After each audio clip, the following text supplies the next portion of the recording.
Right now, somewhere, it's raining. You're stuck inside. You reach for your phone. It's the fourth time today. But imagine the rain doesn't stop. Not for one day, not for two. For a full week the sky stays open and gray, and there is no roof over your head, no phone, no light switch, nothing but wet ground in your own body.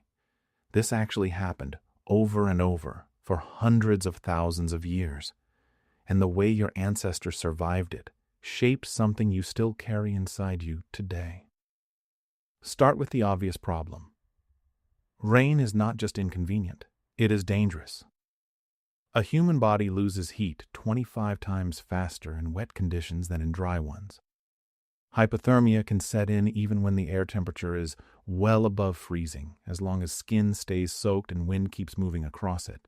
For early Homo sapiens and the hominins before them, a week of steady rain was not a lazy day indoors. It was a survival event.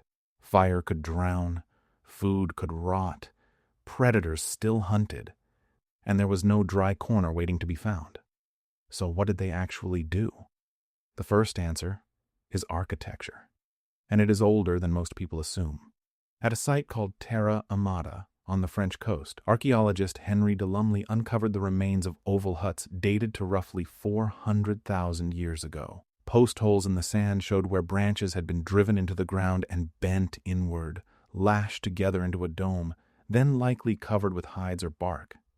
Inside, a hearth sat slightly off-center, protected from wind by a low wall of stones. This was not a cave. It was a built structure, made specifically to keep water out and warmth in.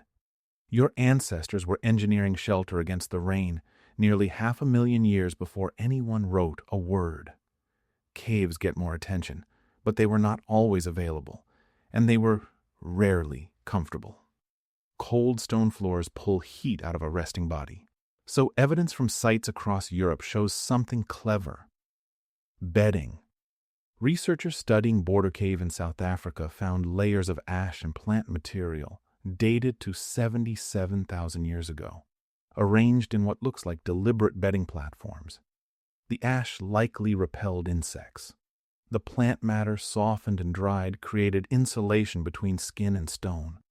A rainy week didn't just mean finding cover.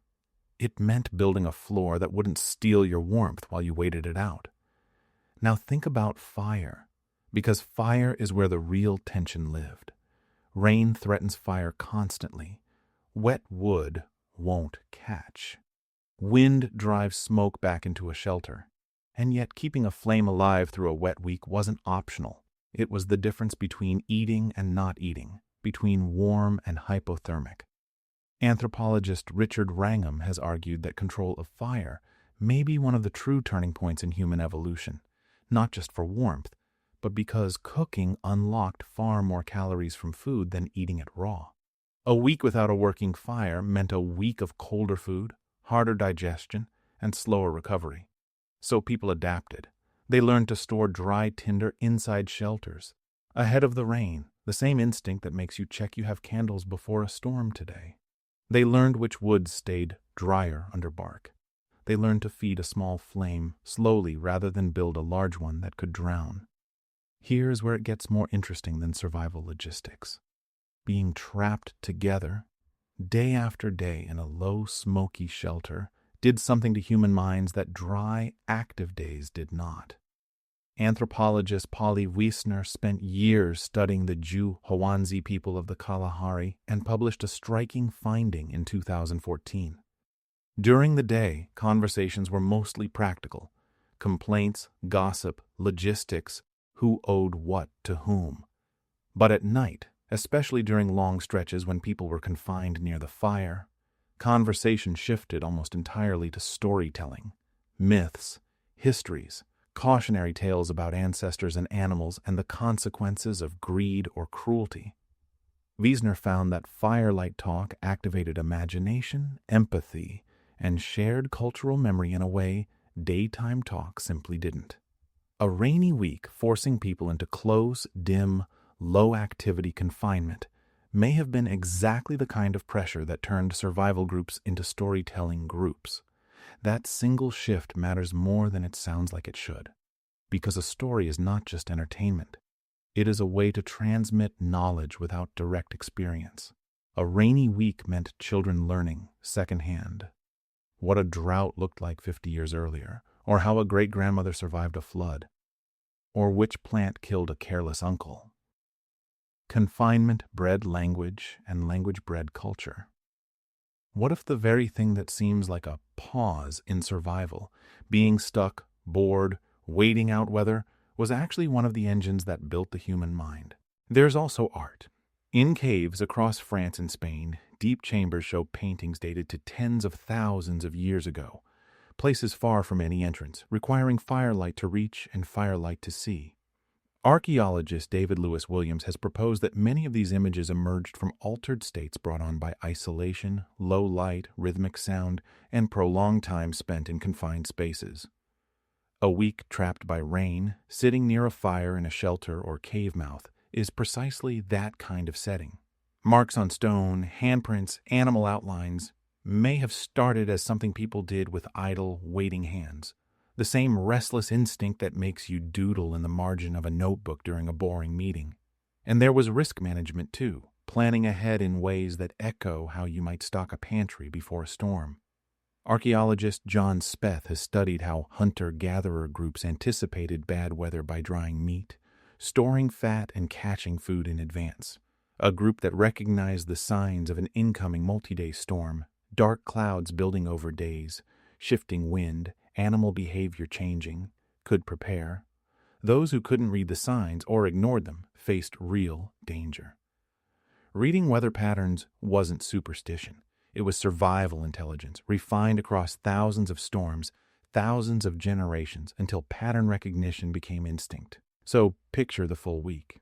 Day 1, the sky darkens, and the group moves quickly, gathering dry wood, checking the shelter's covering, pulling in anything left outside. Day 2, the rain settles into a rhythm, and people retreat inward, tending a small fire, chewing dried meat prepared days earlier. Day 3, boredom sets in. Hands start working. Someone begins scratching lines into soft stone or telling the story of the flood their grandmother survived.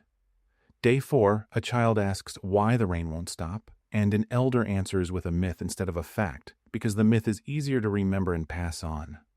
By day 7, the rain breaks, and the group steps back out into mud and pale sunlight, a little hungrier, a little more bonded, carrying stories they didn't have a week earlier. None of this required writing. None of it required agriculture or cities or metal tools. It required shelter, fire, patience, and each other.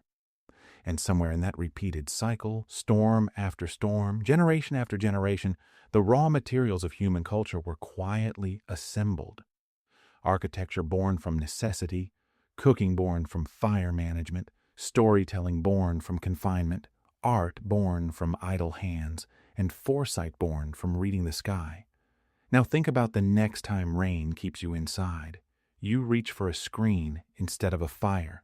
You scroll instead of tell a story out loud. But the impulse underneath is the same one your ancestors had 100,000 years ago.